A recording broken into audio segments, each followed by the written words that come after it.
Hello friends. Today we are going to listen a story, A Father's Love. The Mughal Emperor Akbar had ascended the throne at a very young age and soon become an extremely powerful emperor who was also quite popular among his people. He had everything that a person could dream of but was still unhappy. The cause of his sorrow was that he had not sired a son. It was only after years of prayers and sub application to the Lord that he was finally blessed with a son. An extremely overjoyed Akbar loving named his son Salim. He was enamored of his beautiful child and his playfulness.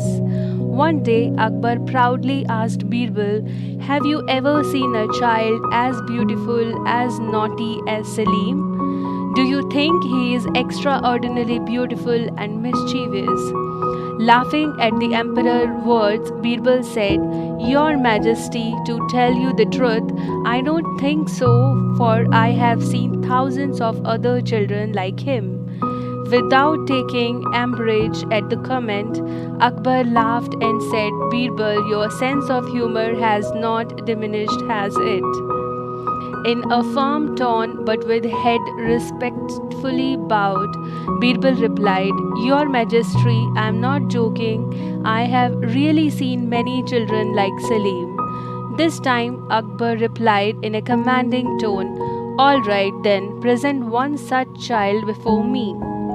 "Sure," Birbal said, "as you wish, Your Majesty. I shall present the child in the court tomorrow." After Birbal had left, Akbar became restless and anxious. Unable to sleep a wink at night, he tossed and turned in bed, ruminating over his conversation with Birbal. He thought, could Birbal be right? Can there be a child more beautiful than my darling Salim? Besides, Birbal had also said that he had seen thousands of such children. Well, the night passed quickly, and early the next day, Akbar was seated on the throne in his court, waiting in anticipation for Birbal to arrive.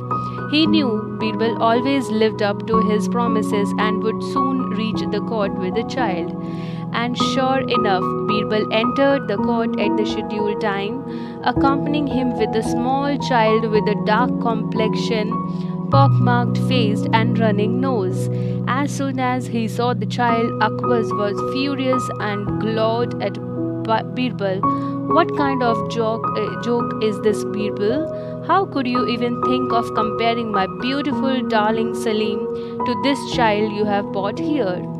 Birbal replied calmly, "Your Majesty, if you believe that this child is not beautiful, I beg you to come with me. I'll prove to you that this child is no less beautiful than your Salim, if not more." Hearing this, Akbar immediately got up from his throne and left with Birbal and the child. After a long walk, they reached a slum. Birbal then asked one of the soldiers who had accompanied them to take care of the child and requested Akbar to follow him towards one of the huts. Once they reached a dilapidated hut, they could see a woman crying inconsolably. Birbal walked towards her and asked her in a sympathetic tone, "What happened, mother? Why are you wailing?" The woman replied between sobs, "Because of my son. My dear son is lost." Birbal probed it on gently, "Oh, could you describe him for me so that I can help you find him?" As soon as the mother heard this, she wiped her tears with the back of her hand. Her face lit up as she spoke to Birbal. "What can I say about my son? My son is like the moon, just as radiant and pure. I don't think there is anyone more beautiful than him in this entire kingdom. If you come across an extremely beautiful, naughty child wandering all by himself, you can be assured that he is my son." Akbar was shocked to hear the mother's description of her child with an expressionless face. Birbal gently told the woman, "Please stop crying. This morning, people from the royal palace found a child who fits the description you have provided. It is possibly that he might be your child. I'll go and fetch him. The woman could not believe his ears. Her heart throbbed in anticipation as Birbal called out to the soldier to bring the child in. When she saw that the child with the soldier was her own baby, the woman became overwhelmed with joy. Rushing towards her son, she picked him in her arms and smothered him with kisses.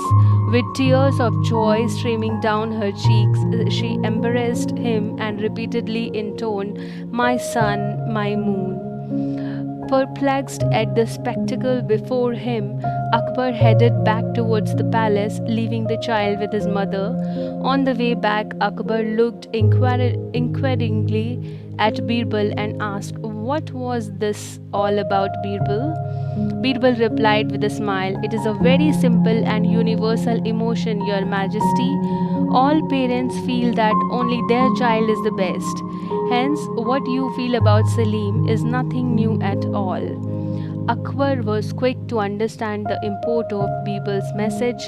Patting Birbal's back in praise and beaming at him, the emperor said, "Birbal, today you have opened my eyes and made me see reason. Indeed, when I look at Salim as a father, my immense love for him surely enhances the beauty of my child." Moral of the story: in fact, it is a natural human tendency to be biased in favor of one's own possessions or loved ones. Therefore, before you express your opinion about them, it is always prudent to check whether your opinion is impartial or not. You must check if your obstinacy or bias is exaggerating your opinion, whether it is about your offspring, academic degree, or about your religion. The truth remains unalterable under all circumstances. To perceive this truth, it is necessary that you see it through unprejudiced eyes, because the truth is visible only to those who are intelligent. So, until you are able to view people and objects from an unbiased perspective, nothing positive will happen in your life. It is truth that delivers result in life, not your beliefs. Thank you.